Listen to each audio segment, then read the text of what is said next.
So hi friends, నమస్తే. ఇవాళ big boss live review ఏం జరిగిందో చూద్దామా. సో యాక్చువల్లీ ఇవాళ లైవ్ లో ఏం జరిగిందంటే, మనకి ఇవాళ ఎప్పుడులాగే మార్నింగ్ డాన్స్ అయింది. డాన్స్ అయితే ఇవాళ కొత్తగా సో సీజన్ 9 అని కావాలా, మనకి డాన్సర్స్ వచ్చారు బయట నుంచి పార్టీ పాపర్స్ పట్టుకొని.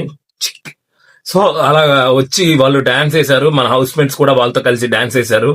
సో డాన్స్ వేసిన తర్వాత వీళ్ళందరూ ఆ వేసిన మొత్తం ఆ పాపర్స్ చెత్త ఇదంతా కూడా ఇమాన్యుల్ నే క్లీన్ చేయమని చెప్పారు.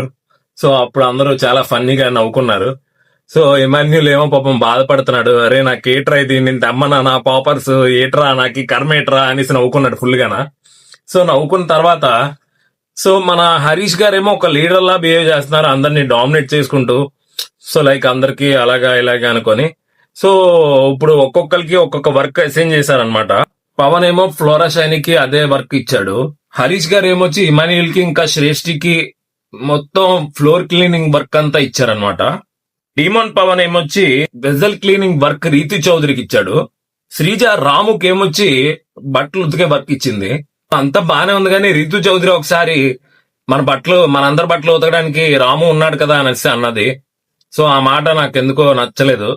కాకపోతే నాకు తెలిసి ఆ మాట మీకు లైవ్ లో చూపించారనుకుంటా. సో బిగ్ బాస్ ఏమో ఇంకా టెనెంట్స్ కి అసలు ఇంట్లోపలికి రావడానికి వీలు లేదు అని చెప్పాడు. వాళ్ళు ఓన్లీ పనులు చేసుకోవడానికి మాత్రమే రావాలని చెప్పాడు. సో ఇది ఇలా జరుగుతుండగా భరణి ఏమొచ్చి కొద్దిగా ఎమోషనల్ గా ఫీల్ అయ్యాడు. లైక్ ఎవరైనా సరే హెల్ప్ కోరితే వాళ్ళకి హెల్ప్ చేయొచ్చు కదా అని కొద్దిగా నాకు అక్కడ కొంచెం ఎమోషనల్ గా టచ్ అయింది. సో నిజమే కదా, మనం మనుషులమే కదా అన్నట్టు భరణి కొద్దిగా ఫీల్ అయినట్టు అనిపించింది నాకు. సో మళ్ళీ బిగ్ బాస్ ఇంకో రూల్ పెట్టాడు అనమాట. అది ఏంటంటే ఓనర్స్ కి ఫుడ్ అయితే మాత్రం టెనెంట్స్ ప్రిపేర్ చేయాల్సిందే, కాకపోతే టెనెంట్స్ కి మాత్రం ఫుడ్ బిగ్ బాసే పంపిస్తాను అని చెప్పాడు. మళ్ళీ ఇంకోటి ఏంటంటే మన ఇమాన్యుల్ తిన్నంగా ఉన్నాడు కదా, పాపం హరీష్ గారిని గుండంకుల్ అని ఏడిపించాడు. సో అలా ఏడిపించడంతో హరీష్ చాలా రియాక్ట్ అయ్యాడు అనమాట. నాకు రిజిస్టర్ అవ్వలేదు, నాకు రిజిస్టర్ అయిందో భూకంపమే అన్నట్టు చెప్పాడు హరీష్. సో దాంతో ఇమాన్యుల్ కొద్దిగా సర్దుకున్నాడు కానీ ఇమాన్యుల్ కూడా ఏం తగ్గలేదు. కంటిన్యూస్ గా ఆర్గ్యుమెంట్ చేస్తూనే ఉన్నాడు అలాగే ఎపిసోడ్ అంతా. సో ఇదంతా ఈవినింగ్ వరకు జరిగిన లైవ్.